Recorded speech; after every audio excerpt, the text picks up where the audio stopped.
Serina Vexley never imagined the two people she trusted most, her husband, Talon Greaves, and her younger sister, Betrayal Vexley, would be the ones to shatter her world. What began as a close-knit family built on loyalty and love soon unraveled into a dark web of secrets, deception, and an unforgivable betrayal that no one saw coming. When Serina finally uncovered the truth, that her husband had gotten her sister pregnant, it was already too late. The damage was done, and what followed was a chilling journey of heartbreak, revenge, and the strength it takes to rise from the ashes of devastation. Serina Vaughn always believed in fairy tales. Growing up in a small and peaceful town like Milbury Hills, where everyone knew each other and secrets were rare, she thought her life would follow the same path as the love stories she adored. And, for a while, it did. She married her college sweetheart, Talon Reed, a charming and intelligent emergency room nurse who swept her off her feet with his calm voice and gentle touch. People in town admired their relationship. They were the kind of couple others looked at and whispered, "That's real love." Their house on the corner of Maple Grove Lane had a little white fence, flowers on the porch, and a golden retriever named Cleo who greeted every visitor with a wagging tail. Serina worked as a kindergarten teacher at Milbury Elementary. Her days were filled with tiny footsteps, finger paint masterpieces, and the laughter of 5-year-olds. Talon's job was more intense. Late-night shifts, unpredictable emergencies, and calls at odd hours kept him busy. But Serina never doubted his loyalty. She was understanding, always the one to make his favorite coffee in the mornings, pack extra snacks in his lunch, and keep the house warm and welcoming when he returned. Everything seemed perfect, at least from the outside. Serina's younger sister, Betrayal Vaughn, came to live with them after ending a long and difficult relationship with a man who had hurt her more emotionally than physically. Betrayal was 23, beautiful in an untamed way, with long black curls and expressive eyes that often looked like they were searching for something. Serina, being the older sibling, immediately offered her a place to stay. She couldn't bear the thought of her sister feeling lost or alone. The spare room upstairs became Betrayal's safe haven, and Serina felt good knowing she was helping family. In the beginning, Betrayal's presence brought a new kind of energy to the house. She helped cook, kept Cleo entertained, and even bonded, with Talon over their shared interest in old crime thrillers. Serina saw it as harmless. They were adults after all. Talon was trustworthy, and Betrayal was like a child to her, reckless sometimes, but loyal and loving. Whenever they all sat together on the couch watching a show or playing board games, Serina felt lucky. Her husband and her sister got along well, and their home was filled with comfort. But slowly, things began to change. It started with subtle shifts, moments that didn't seem important at first. Serina noticed Talon laughing at jokes Betrayal told, jokes she didn't find particularly funny. She'd walk into a room and feel the atmosphere change ever so slightly, as if a conversation had ended just a second too soon. Late at night, she'd sometimes wake up and find Talon not in bed, but downstairs. When she asked, he always had an excuse: trouble sleeping, a work call, a midnight snack. Then there were the glances, fleeting but not invisible. Serina would catch a strange tension in the air when Talon and Betrayal were in the same room. A quick look between them, a too long pause. One afternoon, she came home early from school with a migraine and found Talon and Betrayal sitting in the kitchen, deep in conversation. When they noticed her, both stiffened. They claimed they were talking about Betrayal's job search, and Serina nodded along, brushing off the strange vibe that lingered even after she left the room. Despite the discomfort, Serina kept quiet. She blamed her imagination, her tiredness from work, the stress of being a supportive wife and sister. She didn't want to be the kind of person who doubted the people she loved. Trust had always been the foundation of her marriage. Without it, what did she have? Talon started picking up more night shifts. He said the hospital was short-staffed and needed him. Serina believed him, even when she saw how quickly Betrayal adjusted to the new routine. She stayed up late more often, lounging on the couch in silk robes, scrolling through her phone while Talon got ready. There was something about it all that made Serina's stomach tighten, but she told herself it was just insecurity, nothing more. Then came the weekend trip. Talon told Serina he had a mandatory training in another city, a 3-day conference. Serina offered to go along and make it a little getaway, but he insisted it was strictly work. The night before he left, she helped him pack. Everything seemed normal. Betrayal stayed home, and Serina noticed her checking her phone often that weekend, looking anxious but trying to hide it. When Talon returned, he seemed different, distant. He hugged Serina, said he missed her, but his eyes didn't match his words. Betrayal stayed in her room for most of that day, only coming out to grab a drink and disappearing again. Serina tried to shake the feeling, to focus on work and her students. But inside her, something small and sharp had begun to grow, a tiny splinter of doubt buried beneath the surface. She didn't know it yet, but her perfect life was already starting to crack, and the truth that waited beneath those cracks would soon destroy everything she thought she knew. Serina tried to return to normal, convincing herself that she was overthinking everything. Life had its strange phases, and maybe she was just tired from work or affected by having another person in the house for so long. Still, the nagging feeling wouldn't go away. It crept into her thoughts when she poured her morning coffee or when she folded the laundry. Something wasn't right, and no matter how hard she tried to ignore it, the signs kept multiplying. Talon had become more withdrawn. He no longer lingered at the table during breakfast or asked how her day had gone. He was often buried in his phone, locking the screen every time she glanced over. When she reached out to hug him, there was a stiffness she hadn't felt before. And Betrayal, her presence shifted from comforting to uneasy. She barely made eye contact and was suddenly spending more time in her room, claiming she was applying for jobs online or going on walks to clear her head. It was during one of those early evenings, when Serina came home from work, that she noticed something peculiar. There were 2 coffee mugs in the sink, both fresh, with lipstick on one rim and a familiar scent of Talon's favorite cinnamon roast still lingering. What bothered her most was that Betrayal didn't drink coffee. She never had. Yet here were 2 steaming cups, clearly just consumed, and neither of them had been hers. The more Serina paid attention, the more inconsistencies she found. A towel in the bathroom was wet in the middle of the day, even though no one was supposed to be home. A receipt for a motel, buried under a pile of junk in the recycling bin, made her pause. The name on the receipt was Talon Reed, dated only 2 weeks ago. Her hands trembled as she read it again and again, trying to understand why he would be at a place like that. His explanation later that night was quick and rehearsed. He said he used the motel bathroom on the way to a patient's house while covering a home care shift. It didn't make sense, but he spoke with such confidence that Serina didn't push further. Then came the mornings. Betrayal began waking up nauseous, rushing to the bathroom and blaming it on anxiety or bad takeout. Serina offered to take her to the doctor, but Betrayal refused, saying it was nothing. She wore looser clothes and avoided heavy meals. When Serina suggested she might be pregnant, Betrayal snapped, saying she hadn't been with anyone since her ex and that the very idea was ridiculous. But Serina noticed her sister touching her stomach absent-mindedly when she thought no one was looking. Serina tried to silence the thoughts growing louder in her head. Still, one night, as she lay in bed staring at the ceiling, her mind began piecing everything together. Talon's absences, Betrayal's sudden sickness, the strange tension in the house. It didn't just suggest betrayal, it screamed it. She wondered if it was possible, if the 2 people she loved the most could have done something so cruel. But then, she'd quickly scold herself for thinking such things. Betrayal was her sister. Talon was her husband. Surely this was just a misunderstanding or bad timing or even paranoia. She didn't want to believe anything else. It got harder to keep pretending when she started noticing how Betrayal would disappear for hours without saying where she was going.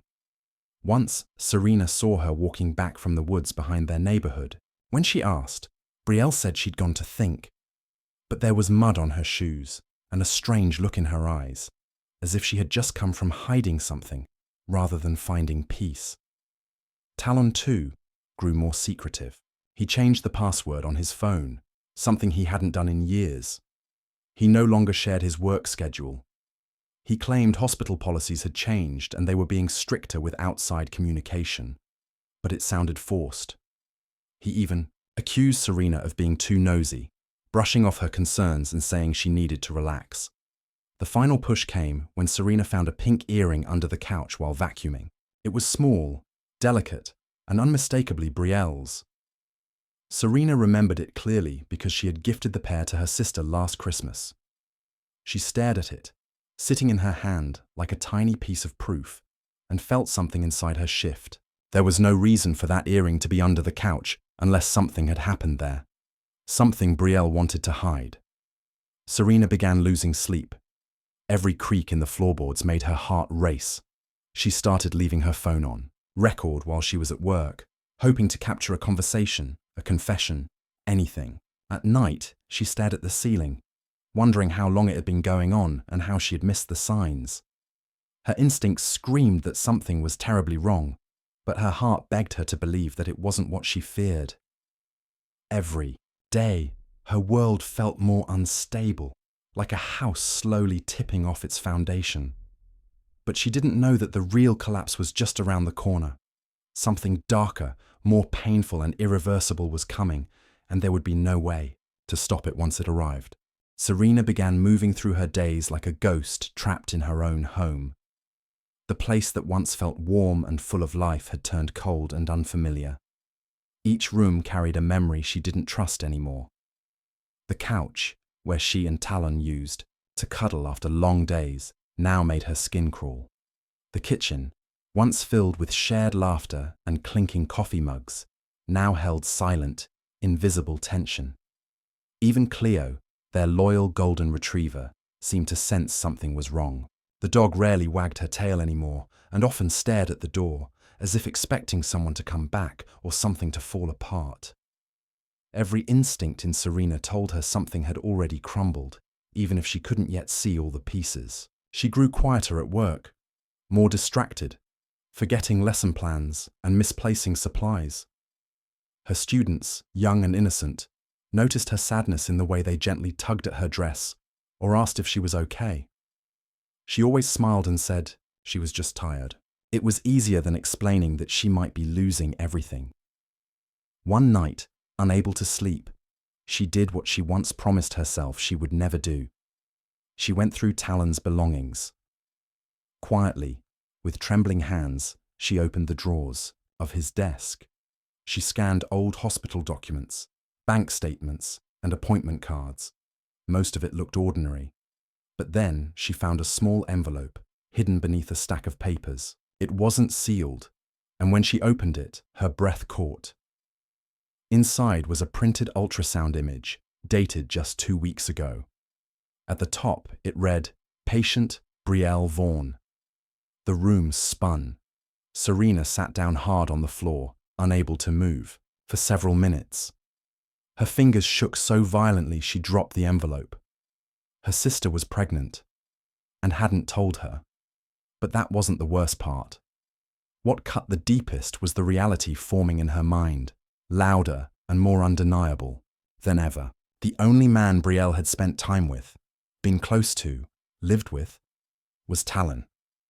The betrayal sank in slowly, like poison spreading through her veins. The people she trusted most had created life together, behind her back, in her own home. It wasn't just an affair. It was a secret so big, so devastating, it had reshaped her entire life without her consent. And the worst part was that she had been helping them, feeding them, loving them, protecting them, while they destroyed her from the inside out. She sat on the bathroom floor for hours that night, unable to cry, unable to speak. By morning, she looked in the mirror and barely recognized the reflection staring back.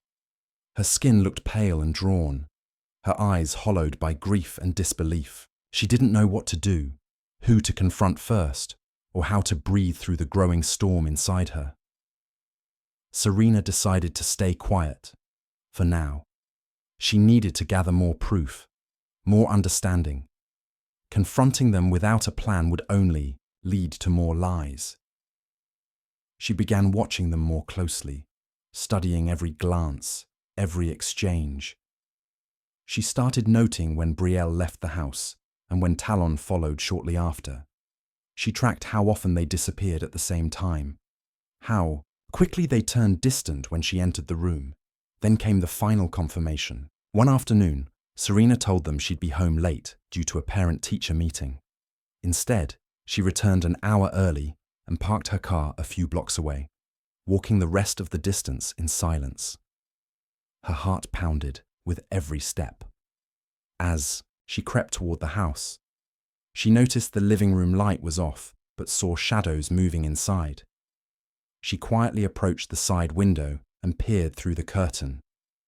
There they were, Talon and Betrayal, sitting close on the couch, his hand resting on her belly.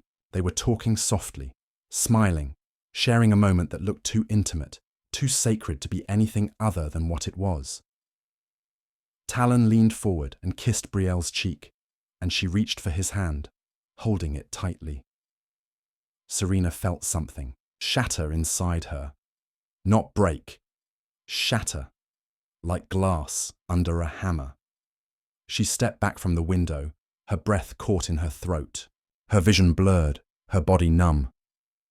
She turned and walked back to her car, every step feeling heavier than the last. She didn't cry. She couldn't. The pain was too deep for tears. It sat like a stone in her chest, heavy and unmoving. That night, she said nothing. She acted normal, robotic. She served dinner, watched a show with them, even smiled when Talon mentioned work. But inside, she was gone. Something inside her had turned off. She wasn't going to be the same again. Something had changed forever. The betrayal had been confirmed.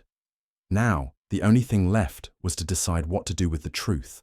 And Serina knew that when the time came, she wouldn't be quiet anymore. She was done being the woman who didn't see it coming. The only thing that mattered now was making sure they both understood what they had destroyed, and she would make them see it, piece by piece. The days that followed were silent storms inside Serina's mind. On the outside, everything seemed calm, routine even. She woke up, got dressed, made breakfast, and went to work. She smiled when spoken to, answered calls politely, and laughed when she had to. But underneath the surface, a war was raging. Each smile she gave was a mask, stretched over grief and fury. Each moment she spent in that house felt like walking barefoot over shattered glass. Talon and Betrayal acted as if nothing had changed. Talon still kissed Serina on the forehead before leaving in the morning, and Betrayal still offered to help cook dinner or fold laundry. Their normalcy was almost insulting. Serina studied them closely. Every touch, every glance, every small exchange that tried to pass as innocent. It wasn't love anymore. It was deception, carefully dressed in routine. She kept the ultrasound image hidden beneath her clothes in a small notebook. Every night before bed, she took it out, stared at it, and reminded herself this was real. She hadn't imagined the betrayal. She wasn't paranoid. The proof lived in her home, growing day by day, under her nose, inside her sister. Serina began, collecting everything. The motel receipt, the coffee cups, the lipstick stains on Talon's undershirt that didn't match her own shade, a phone bill showing late-night calls to Betrayal's number when Serina had already been asleep. She saved photos of the hand-holding she caught through the window. A folder on her computer grew larger each night, each file a brick in the wall. She was building around her heart. The rage grew slowly, fed by their lies and her silence. But she wasn't going to explode. That would be too easy for them. No. She wanted them to feel what she had felt. Confusion, heartbreak, and the slow unraveling of everything they thought was safe. She began slipping subtle reminders into their days. She placed the pink earring she found under the couch on Betrayal's pillow without a word. The next day, she set Talon's phone to play a lullaby ringtone, a haunting, familiar tune she used to sing to their unborn child, the one they lost a year ago. Neither of them said a word about it, but Serina noticed the unease in their eyes. She was becoming a shadow they couldn't escape. Then came the night of the dinner. Serina planned it carefully. She told them she wanted to do something special, just the three of them. She cooked their favorite meals, lit candles, and played soft music. She dressed beautifully, not to impress, but to reclaim control. As she watched them closely. Talon looked uncomfortable. Betrayal barely touched her food. Halfway through the meal, Serina brought out a wrapped gift and placed it between them. "For the new chapter," she said with a calm smile. They exchanged confused looks. Talon opened it first, a tiny pair of baby shoes. The silence that followed was deafening. Serina sat still, watching their faces crumble. Betrayal's hand went to her stomach instinctively. Talon tried to speak, but the words never left his mouth. Serina didn't wait for them to confess. She leaned forward, her voice low and even, and began to list the dates: the motel, the phone calls, the ultrasound, the touch on the couch, the lies they told. One by one, she placed every piece of evidence on the table like playing cards, each one slamming down harder than the last. By the end, neither of them spoke. Their faces were pale, stunned, wrecked. "I know everything," Serina whispered. "And now you do too." She stood and walked away, leaving them with the mess they had created. That night, she didn't sleep. She lay awake in the guest room, the only space in the house untouched by their betrayal. She listened to the creaks in the floorboards, to the muffled sobs coming from the living room. Talon's voice was low, pleading. Betrayal cried loudly, but Serina didn't move. Let them hurt. Let them feel it. The next morning, Talon had packed a bag. He tried to explain, to defend himself, but Serina didn't want words. Words were what had built the lie in the first place. He left the house quietly. Betrayal stayed, alone and broken. She tried once to speak, but Serina turned her back without responding. The damage was done. Trust was gone. Family meant nothing anymore. Serina began to rebuild in silence. She spoke to a lawyer. She arranged for a new apartment. She started journaling every day, unloading the pain one line at a time. The house, once full of memories, now felt like a monument to betrayal. But she knew it wouldn't always be that way.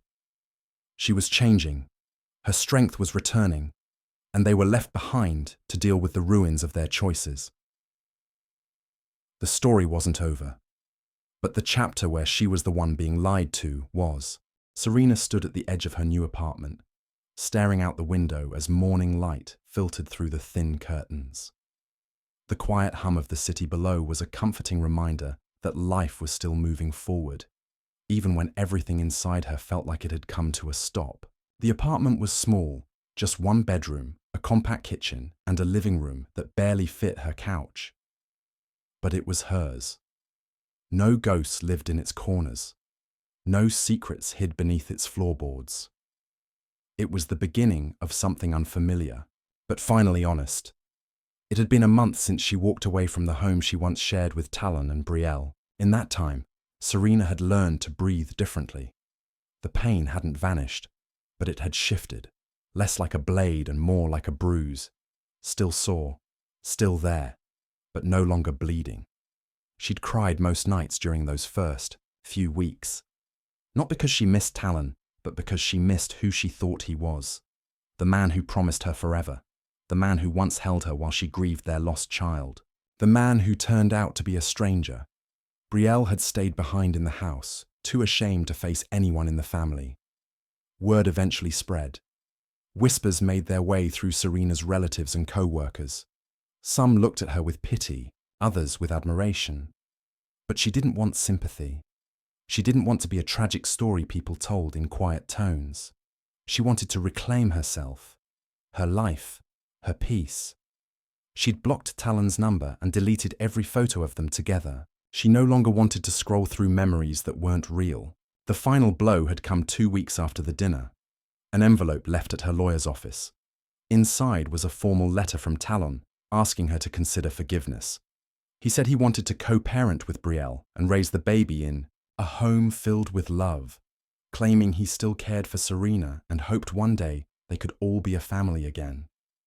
She laughed when she read it, a cruel, empty laugh that came from a place deep inside her. How could someone who had destroyed everything still believe reconciliation was possible? That letter made one thing clear. He hadn't just broken her heart. He'd never truly known her at all. Serina didn't respond. Instead, she made a final trip to the house. Not to see them, but to retrieve the last of her things. She arrived early in the morning, while the neighborhood was still asleep. The air smelled like dew and silence. She moved quickly, packing the final boxes, books, photo albums, a painting her late mother had gifted her. As she carried the last box out, she passed Betrayal in the hallway. Her sister looked older, worn down by guilt and pregnancy. Her face was pale, eyes swollen, hair pulled into a careless bun. She opened her mouth as if to speak, but Serina didn't stop. There were no words left between them. No bond strong enough to survive what had been done.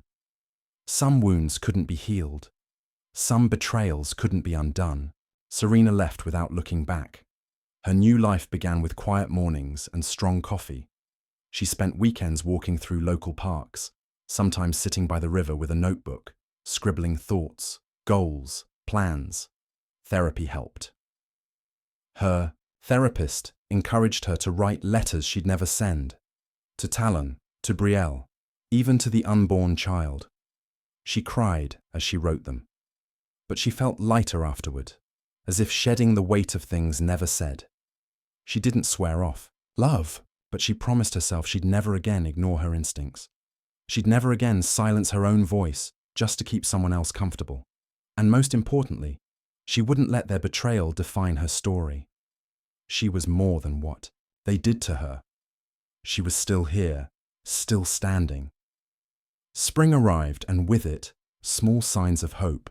A student gave her a handmade bracelet. A friend surprised her with tickets to a painting workshop. She even started volunteering on weekends, helping women in crisis rebuild their lives. Every little act reminded her that life was not over. It had simply shifted paths. One evening, Serina stood in her new kitchen, making dinner for herself. Just a simple pasta with roasted vegetables. Soft music played from a speaker, and a breeze floated through the open window. For the first time, in months, she felt something close to joy. Not the loud, overwhelming kind, but something gentle, a calm sense of belonging within herself. The shadows of the past hadn't disappeared. They still lingered in the corners of her mind. But they no longer controlled her. She had chosen herself. And in doing so, she had begun to heal. Serina knew there would still be hard days, birthdays missed, family gatherings divided, a child growing up in the shadow of a broken truth. But those were burdens she no longer carried alone. They belonged to Talon and Betrayal now. She had walked through betrayal and come out scarred, but not destroyed. And in that quiet evening light, in a space that was finally her own, Serina smiled. Not for them, not for the world, but for herself.